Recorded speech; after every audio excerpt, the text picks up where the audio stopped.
Morning, everyone. So, we're getting ready for an interesting week next week. So we've had, because the general election's been like July, which is quite late for an election. Usually what happens is you have your general election, usually in spring, usually May, but it can be sort of, April or June.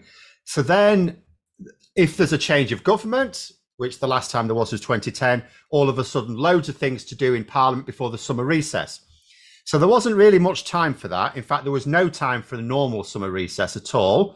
But obviously Labour had things they wanted to get started. They want to get cracking on with it. So summer recess was delayed. So there's another, they're in Parliament next week, this rest of this week and some of next week. And then they go into summer recess for a shorter recess. Then they come back for a few weeks and then it's like conference season. But all eyes are on the budget. We sort of know what legislation Labour have planned now because of the first bit, because of the King's Speech. The King's Speech is Labour saying, this is our first raft of legislation. We obviously know what they want to achieve over the Parliament because that's in the manifesto. So now it's all eyes on the budget. And the Conservatives are not very happy because it's quite clear Labour are laying the groundwork for tax rises. Some people are talking about potentially up to £25 billion worth of tax rises, which is a hell of a lot. And obviously the media are going to paint this as, oh, this is going to be terrible. We told you they're going to put up taxes. But Labour have said, of course, they're not going to put up income tax, VAT or national insurance. And they're not going to raise the tax burden for people on low to middle incomes, they've said. They've said ordinary working people, but they've defined that as people on middle incomes, low to middle incomes. So we're talking about tax rises for the rich, and this is what Rishi Sunak is complaining about at the moment. But the point I am going to make is that the Tories have only themselves to blame. So I was doing a little bit of tinkering because I was writing my own video for this sort of thing. And let's just have a look at some facts and figures, shall we, in terms of where the Tories left us. First of all, I'm just going to point out that when the Conservatives came to power last time in 2010, I know it was a coalition government, but it was Conservatives, and it was a Conservative Chancellor who set the budget. What was the first thing they did? Does anyone remember? What was the first thing they did? They won the election in May 2010. And in June 2010, the very following month, because they had a bit more time before the summer recess, so they didn't, like Rachel Reeves is going to announce her first budget statement when they get back, presumably September. It's quite funny because it may even be 2 years to the day since Kwasi Kwarteng did his. But the very first thing George Osborne did, he announced, he gave a budget statement in June, and it was to raise VAT. So the Tories' first act, tax cuts for the rich. There were also tax cuts for the rich.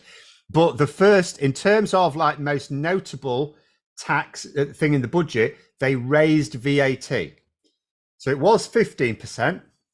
No, it was 17.5%, I think. But I can't remember actually, because it was 17. So VAT was 17.5%. Then Labour, due to the banking crisis, dropped it down to 15% to stimulate the economy, which actually worked.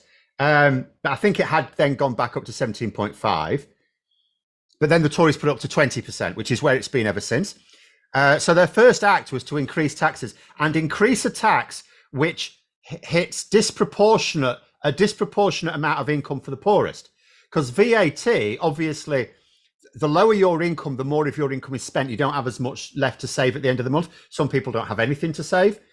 So, and not everything has VAT on it, but a larger proportion of what you spend has VAT. So VAT is a tax which disproportionately hits poorer people, right?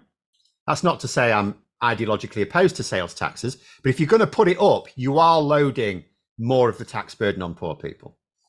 So that was their first act. So they don't get to complain about that. But that's just one tax. Let's have a look at this. Tax revenues, right? Tax revenues. In the final tax year of the last Labour government, tax revenues raised was £415 billion. Now, in real terms, because obviously we take inflation into account, in real terms, that works out at £622 billion. So in the last Labour year, our tax revenues were £622 billion. Public services were still being paid for and invested in, all the rest of it. Waiting lists were still coming down. So they were managing, right? In the last tax year, 2023 to 2024, the Conservatives took in £828 billion. That is what is that?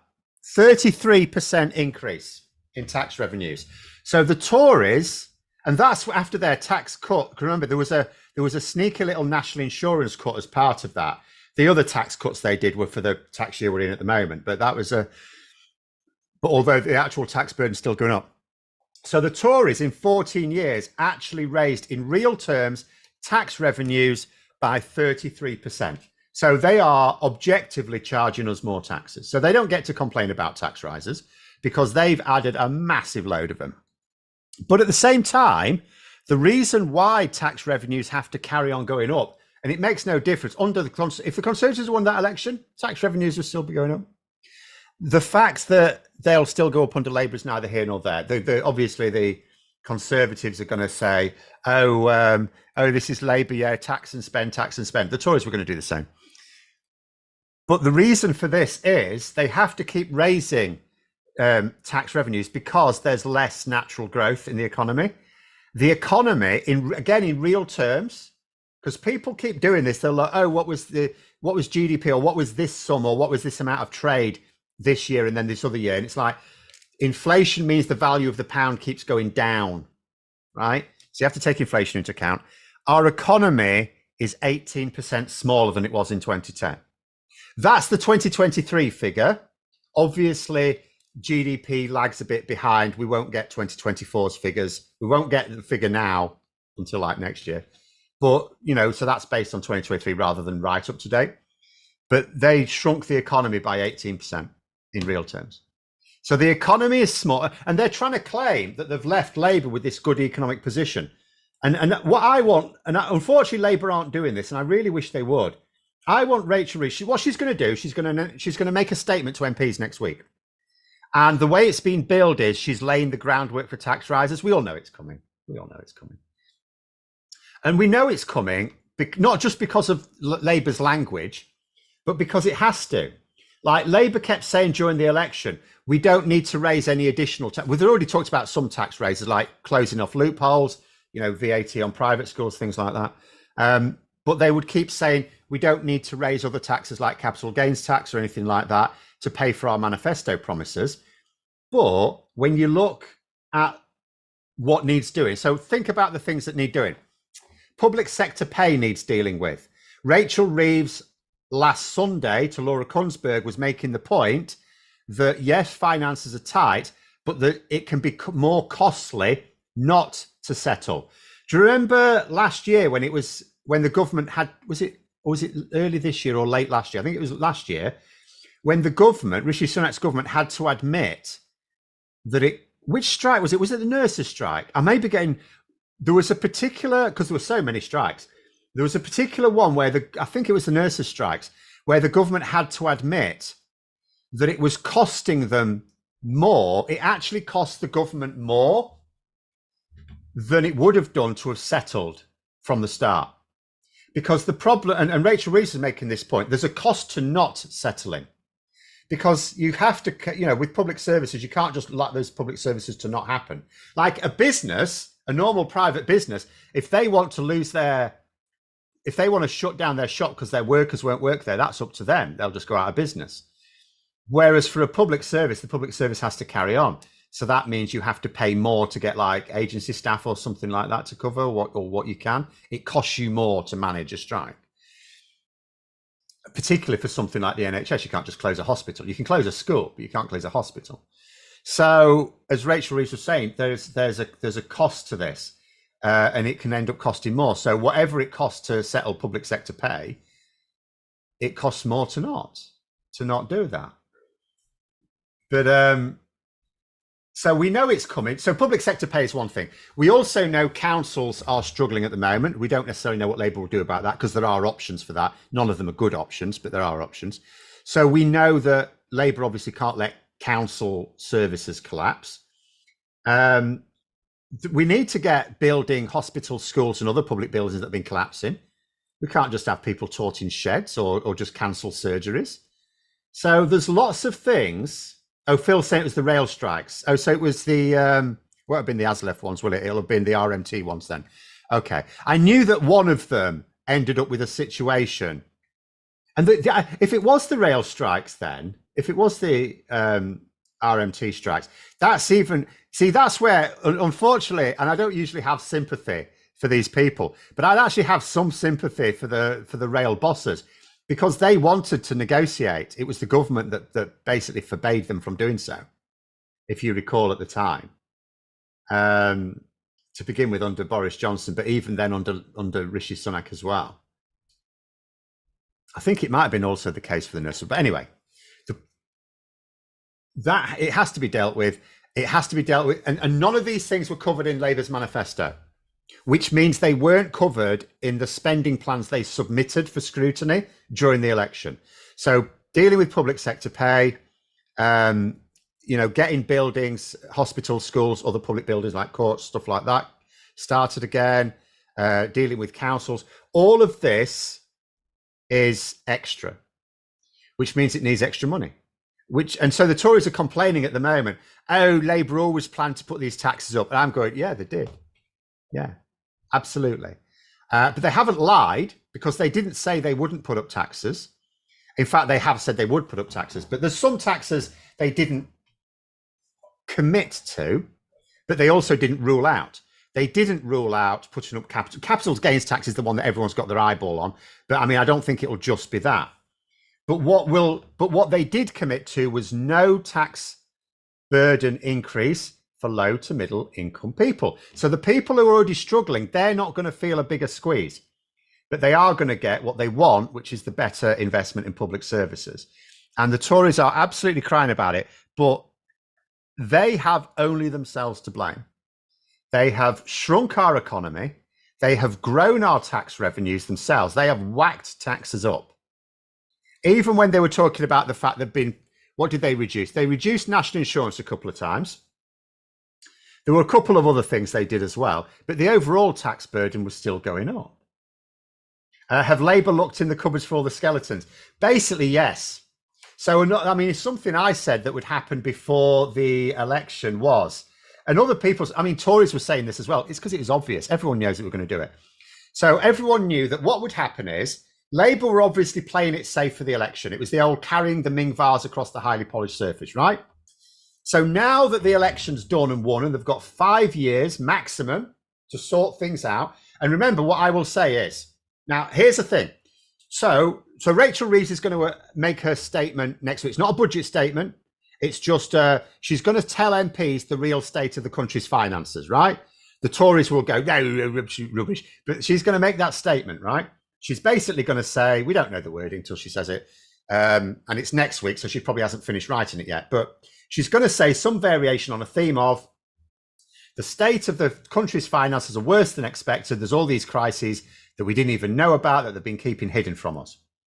And they'll give hopefully she'll give a couple of examples as well of things that weren't in the public domain that she now knows about, just to sort of prove the point. But then in September, I assume, she's going to make her, set out her first budget statement. And the same people, do you remember those people 2 years ago who were saying that Truss and Kwarteng's mini budget was marvellous? Was it the Daily Mail said, oh, this is the first proper Conservative budget in decades or something? Nigel Farage loved it. Oh, they were all ecstatic about it. They all thought it was marvellous. All of those same people are going to be writing in the media about how Reeves's budget is going to crush human civilization, actually, probably. At the end of the world, don't you know? So it'd be quite funny to see. I'm gonna find them as well. Every time I see an article in the Telegraph or wherever saying this budget from Reeves is absolutely disgraceful, it's betrayal, it's going to destroy your livelihoods.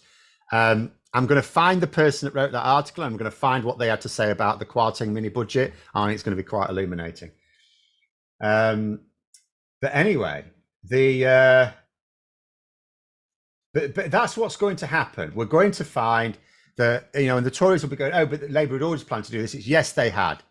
But the Tories gave them the excuse. First of all, the Tories kept saying Labour were going to put up taxes anyway. So they'd already convinced voters they were going to put up taxes. So if Labour put up taxes, it's like, well, you said we were going to anyway. So, And the thing is, people want them to. If it's for public services, if it's to improve people, it's been clear from polling. This is where the Tories went wrong for so long. They didn't understand that what people want is the functioning public services. And they understand that public services are not functioning at the moment. And they also understand it gets fixed with money. And although Labour were putting the emphasis on growth up until the election, and growth is the long-term solution. How do you get growth in the first place? How do you get it? In fact, I would like Rachel Reeves, because she'll be up against Jeremy Hunt, of course, when she makes her statement next week. I would like her to say to Jeremy Hunt, or ask Jeremy Hunt, how do you get growth then? Because you shrunk our economy. I want Rachel Reeves to point out that they have shrunk our economy by 18% in real terms. So how do you get growth after 14 years of shrinking it by 18%? Anyway, I'll catch up with some comments. I've been rambling on a bit. Patrick there saying, ignore the right-wing press and watch the stock market, Financial Times, the real story, what business thinks of Rachel Reeves' budget. Well, there is that as well, but obviously the Financial Times are very good in that what they publish is truthful, because it's not in their interests they're not trying to convince voters to vote against their own interests or something like that. The Financial Times is not cheap. It's by far and away the most expensive subscription I have to a newspaper, and I have a lot of subscriptions, so it's way more expensive because it's basically bought and read by the people who own the country. They're investors, but that also means there are some stories where you have to be a little bit, because they are on the side of the investors. They're lobbyists, but they're lobbyists for investors. It's just that investors want to know the truth. They don't want to be told a load of flannel. So what you will get in terms of facts will be true. In terms of articles that say what the government should do about X, Y, or Z, not necessarily, because they are on the side of investors, right? So you have to be careful about a few things. Always bear in mind when you're reading any article, who are they lobbying for? Because they're always lobbying for someone. Oh, Ivan Ambrose, sorry, 1999 super chat. Thank you. It says, Tom Tugendhat has now entered the Tory leadership contest, indeed, as a so-called moderate, and said he doesn't rule out leaving the ECHR.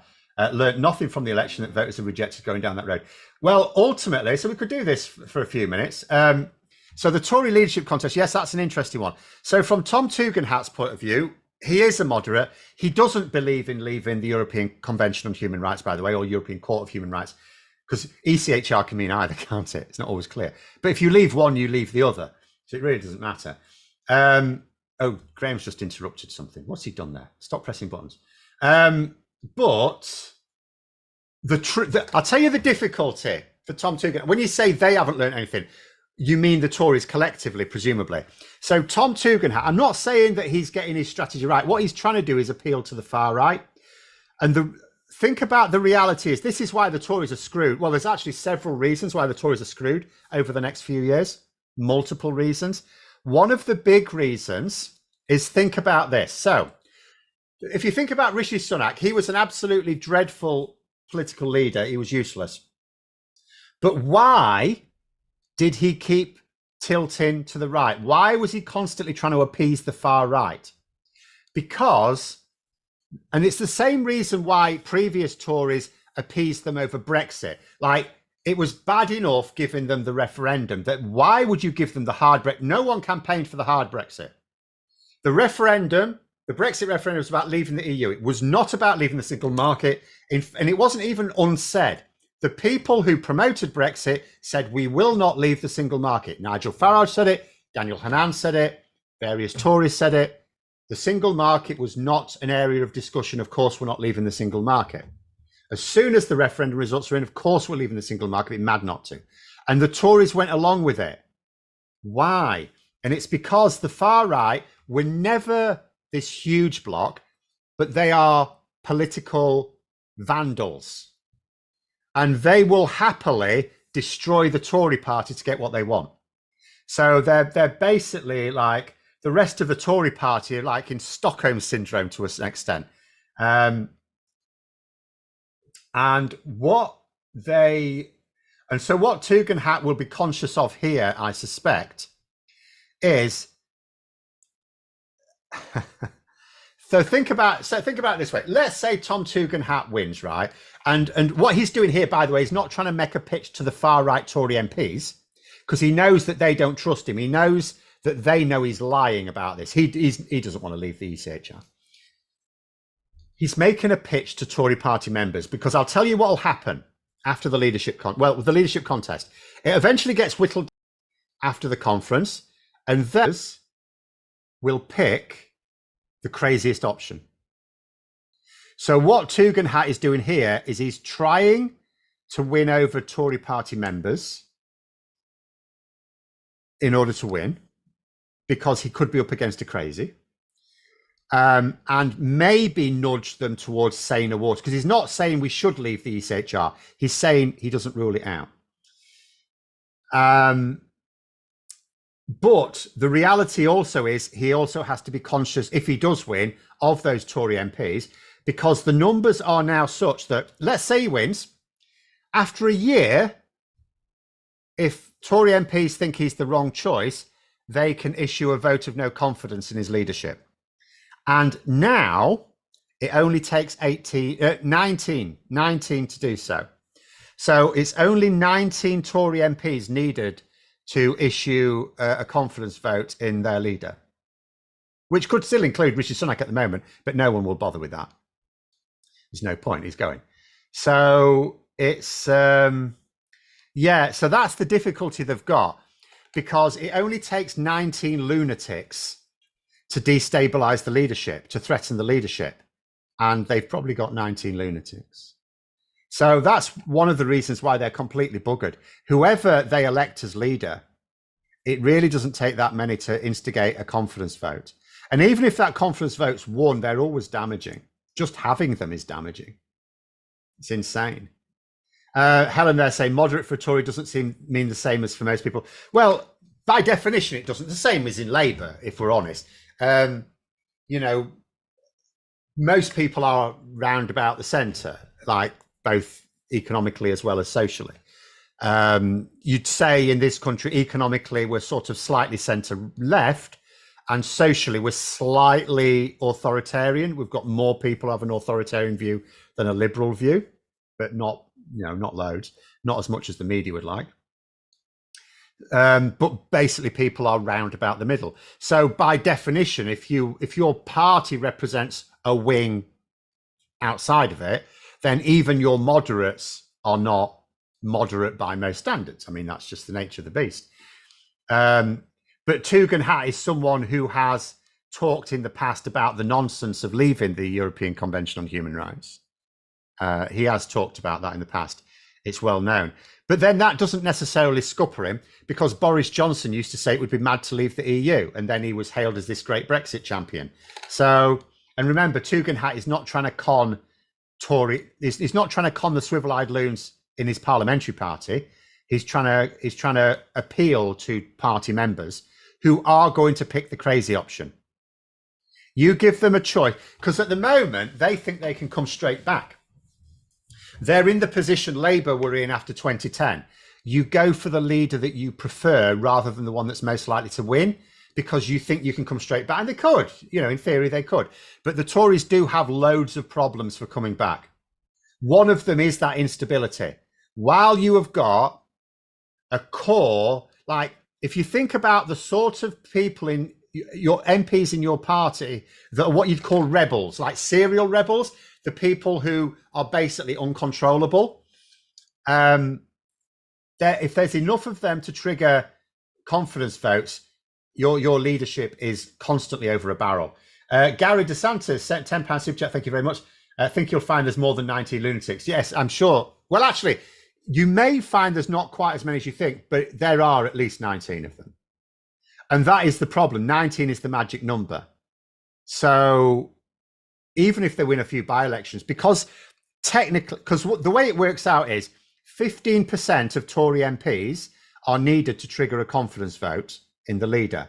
Now, if you work out, if you do 15% of 121, which is how many MPs they've got, it works out to 18.15. So you need 19 for it to be over 15%. So that means even if they win a load of by-elections, it's still going to stay 19 for a while. Jeff saying they're Braverman, Badenoch, cleverly generic as prime minister sends shivers through me. Well, they're not going to be prime minister. That's the good thing there. And none of those people are capable of winning an election. They're all useless.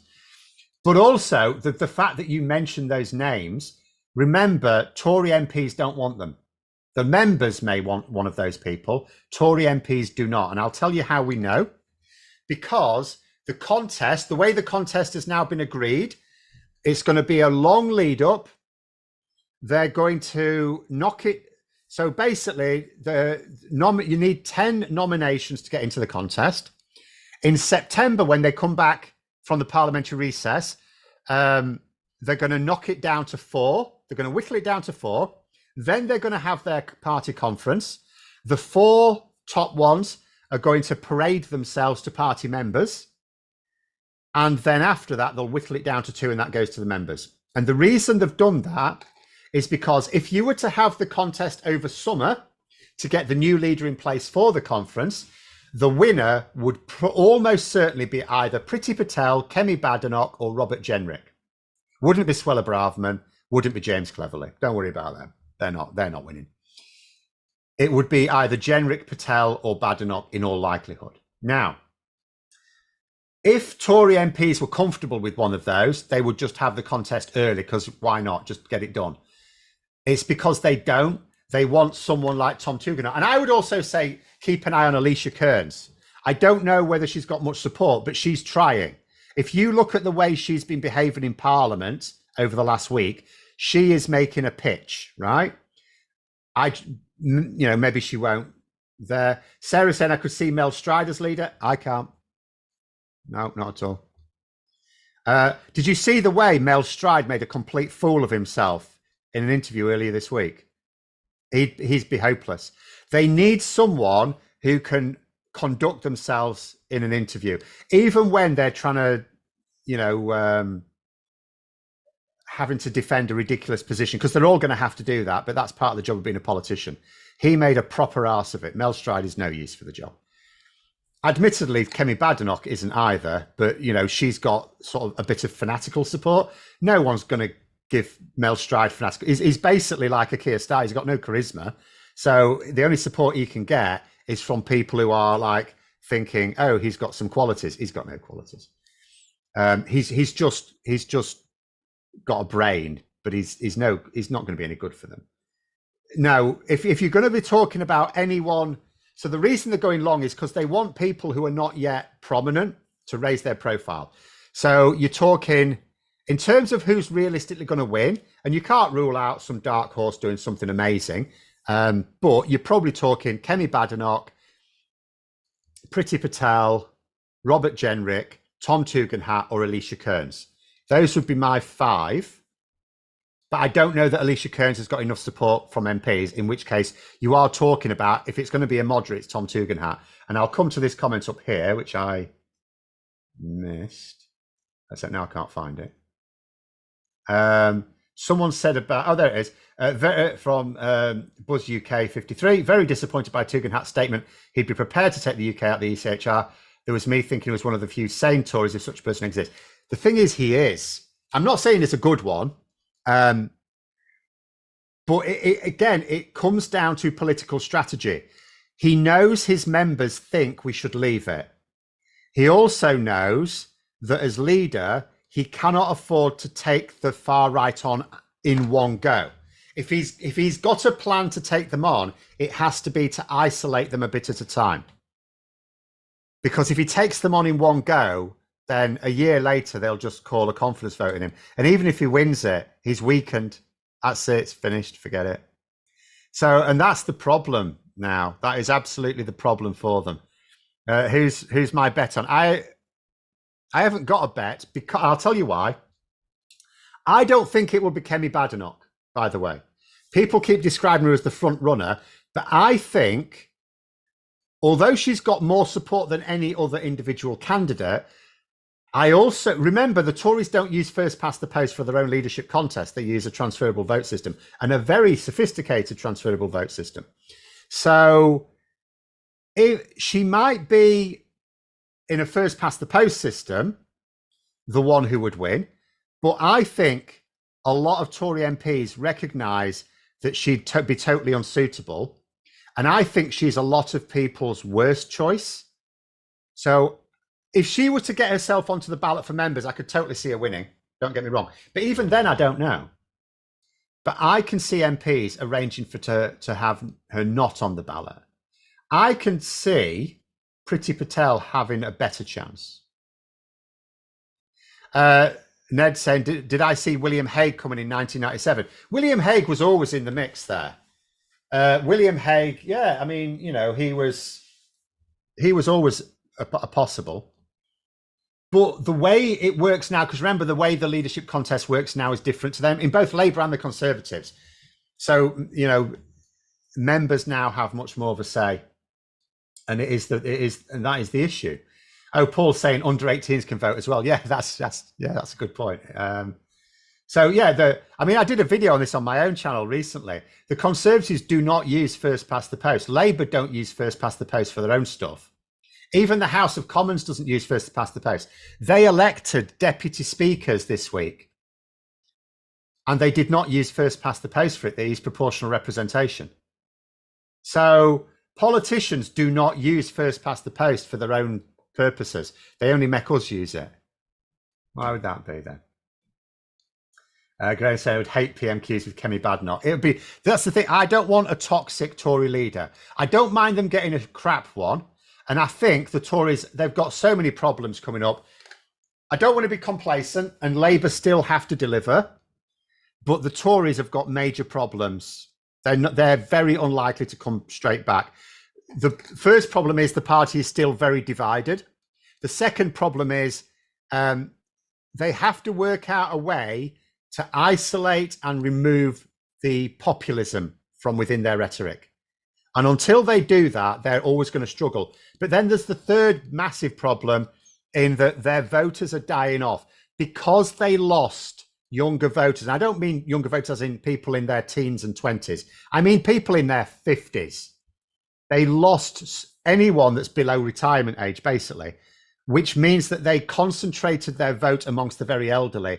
And I mean, there's been another report on this recently, and there's going to constantly be reports on it.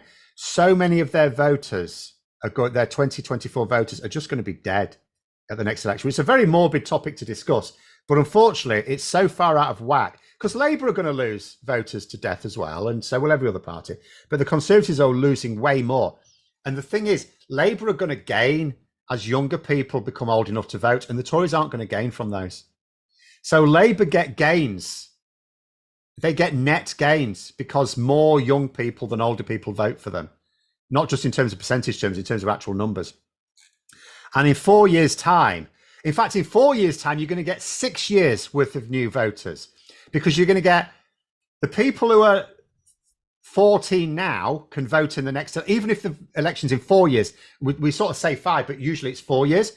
So if we assume it's in 4 years' time, they're going to get everyone who's 4 years too young and up who will be able to vote.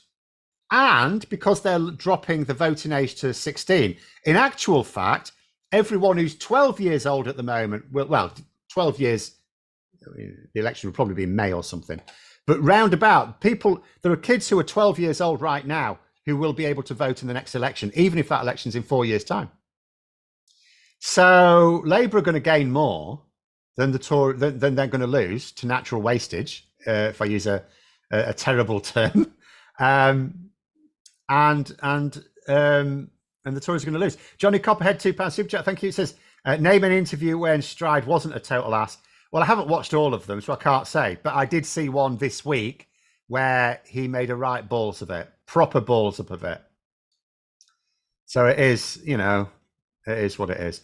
But we've run out of time again. I'm just going to check. No, I've not missed any super chats. Thank you very much. But we'll have to leave it there anyway. But yeah, I'll just leave it with this.